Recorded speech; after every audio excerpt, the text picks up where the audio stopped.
gente, tudo bom com vocês? Eu sou a Alice e esse é o Ali aqui e hoje a gente vai falar sobre a primeira temporada de Gen V com spoilers, então se você ainda não é inscrito aqui no canal, se inscreve aqui embaixo e deixa seu joinha aqui nesse vídeo.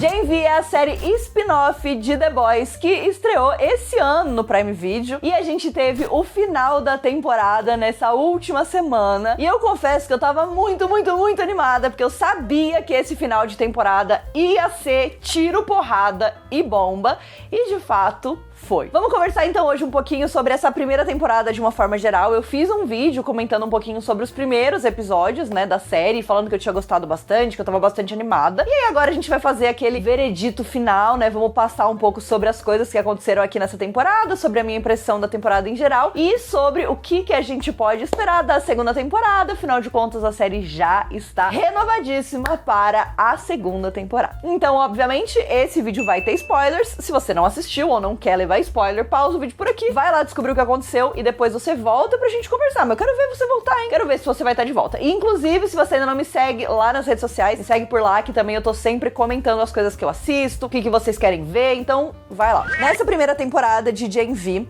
a gente teve, no começo, uma história que, teoricamente, giraria muito em torno sobre o que estava acontecendo na floresta, né? Então, teve ali aquele mistério, mas eu acho que quando a gente chega no final da temporada, a gente percebe que esse mistério ele não necessariamente era o verdadeiro ápice da temporada, né? Eu acho que ali na metade da temporada, mas eu acho que principalmente a partir do 6º episódio, a gente entendeu que as conexões ali que a gente tava vendo, né, e que, enfim, todas as coisas que estavam acontecendo na série, elas estavam diretamente conectadas com alguns acontecimentos da 3ª temporada de The Boys. A gente ia, então, explorar, né, algumas dessas coisas e alguns desses conceitos. E eu acho que isso tem muito a ver com uma questão muito política que é debatida em The Boys e que entra, né, com mais firmeza ali nos 2 últimos episódios aí dessa primeira temporada de Gen V. Porque ali no final da temporada, então a gente começa a ver o impacto, né, da política em relação aos direitos dos super-heróis versus os direitos dos humanos, né, que são discutidos pela Victoria Newman, que é uma personagem que vem lá de The Boys. A gente tem algumas outras conexões, inclusive a reitora, né, da faculdade, a Indira,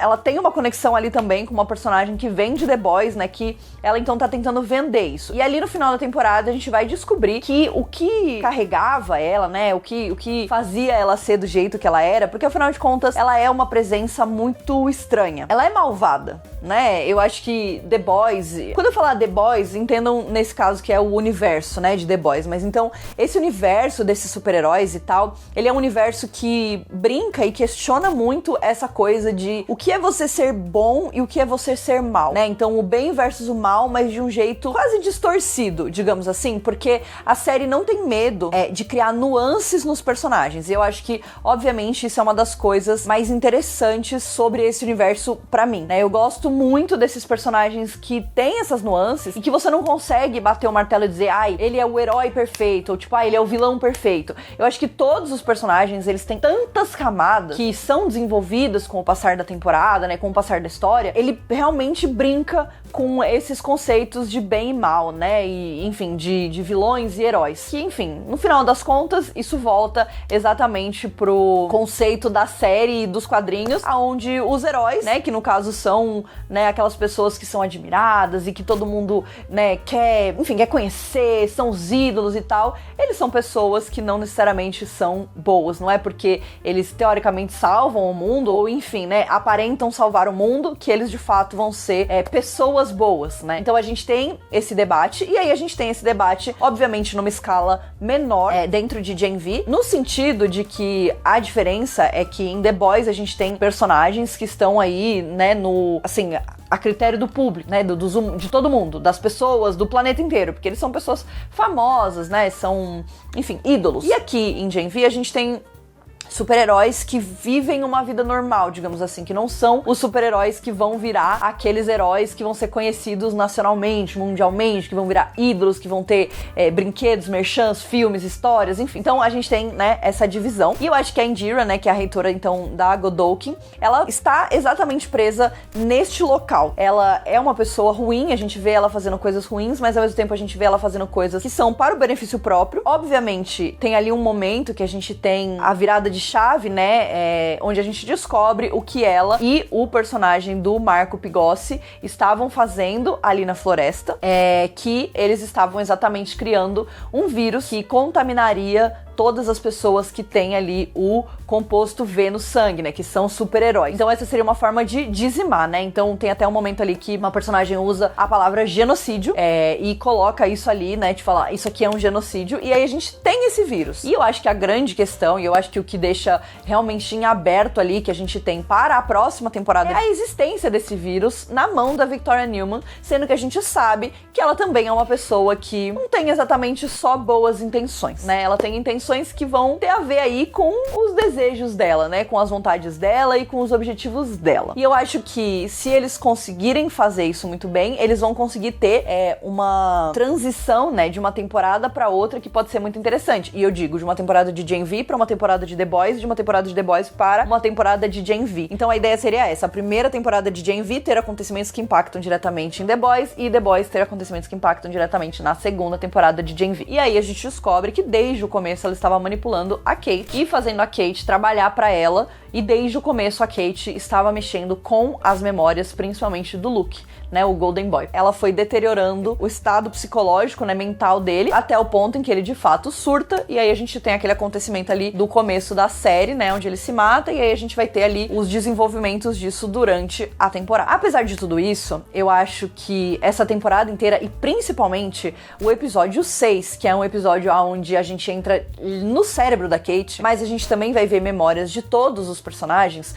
e eu acho que isso é uma coisa que é um tema recorrente durante a temporada. Boas pessoas, ou pessoas que têm intenções boas, mas que fazem coisas ruins. Então a gente vê a Kate, que foi uma pessoa manipulada desde sempre, então a mãe dela rejeita ela, a mãe dela tem medo dela, e aí a Indira é a pessoa que vai se aproximar dela, que vai criar esse laço com ela. Então, apesar da raiva, né, do que acontece, dá pra entender o porquê isso aconteceu, dá pra entender o porquê ela tava ali, e dá pra entender por que ela chegou naquele ponto onde ela se torna a vilã da temporada no final, né, porque afinal de contas, a gente termina a temporada com ela e o Sam completamente fora de si já, causando ali um grande massacre na faculdade, né, e eventualmente levando as glórias por ter salvado a faculdade de um ataque ali, de um surto, né, de 4 alunos, que no caso, a gente sabe que não são as pessoas que realmente causaram tudo aquilo. Nesse episódio 6, a gente tá dentro da cabeça dela, então a gente vê o que aconteceu com ela, a gente vê esses traumas, né? A gente tem também a participação do Soldier Boy, né, nesse 6º episódio, como um elemento da imaginação da Kate, bem no estilo The Boys mesmo, né, uma coisa assim bem escrachada. A gente entra na cabeça de todos eles, né, da Marie, de Jordan e do Andre, e a gente vê também momentos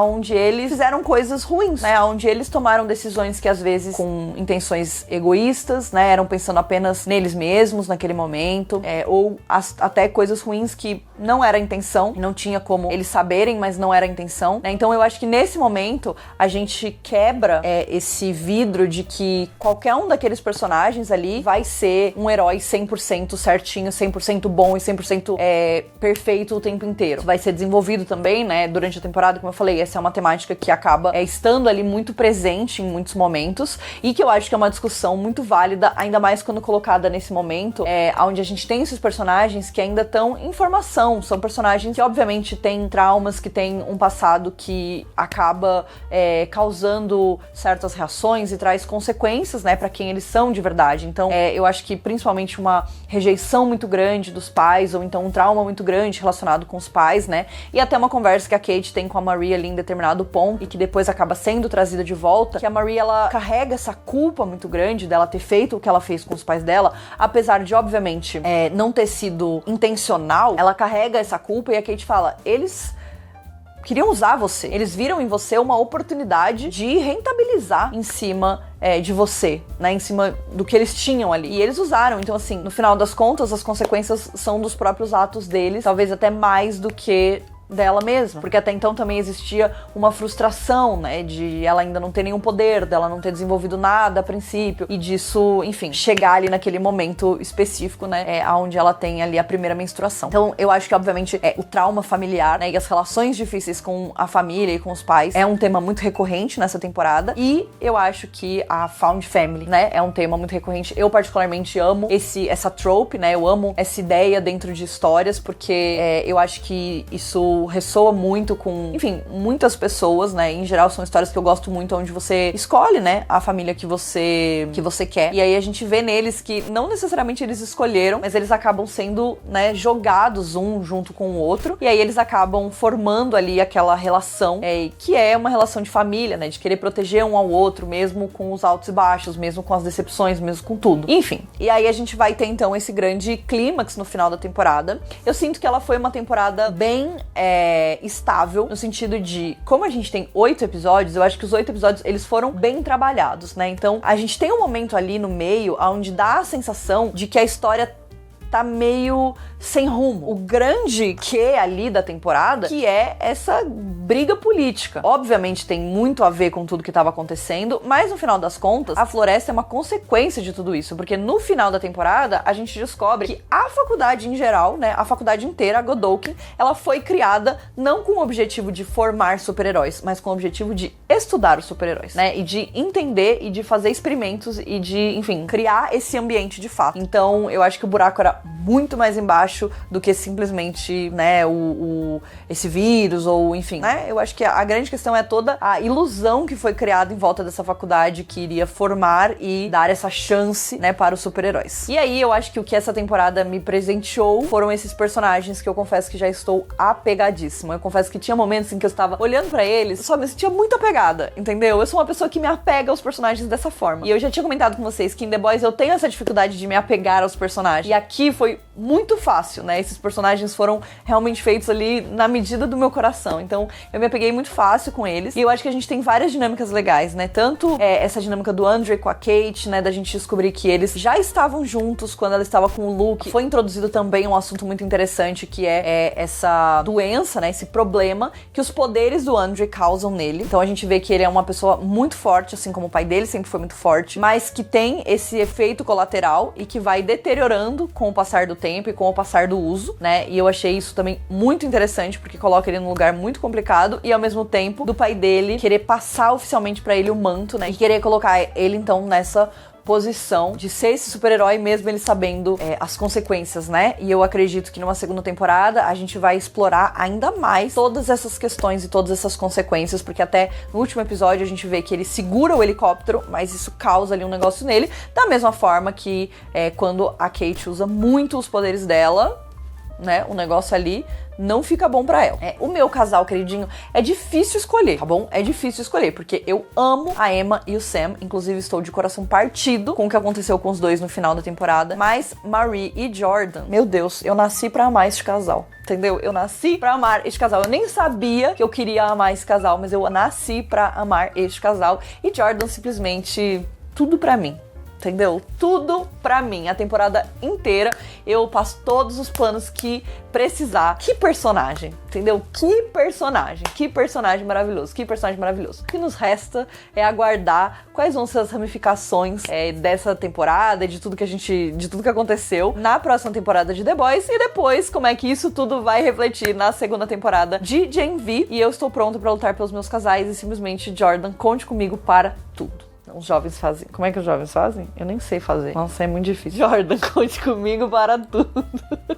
Então é isso, eu espero que vocês tenham gostado do meu vídeo sobre a primeira temporada de Gen V. Se vocês querem mais conteúdo sobre essa série, deixa aqui pra mim nos comentários, se inscreve no canal, me segue nas redes sociais e a gente se vê no próximo vídeo. Um beijo!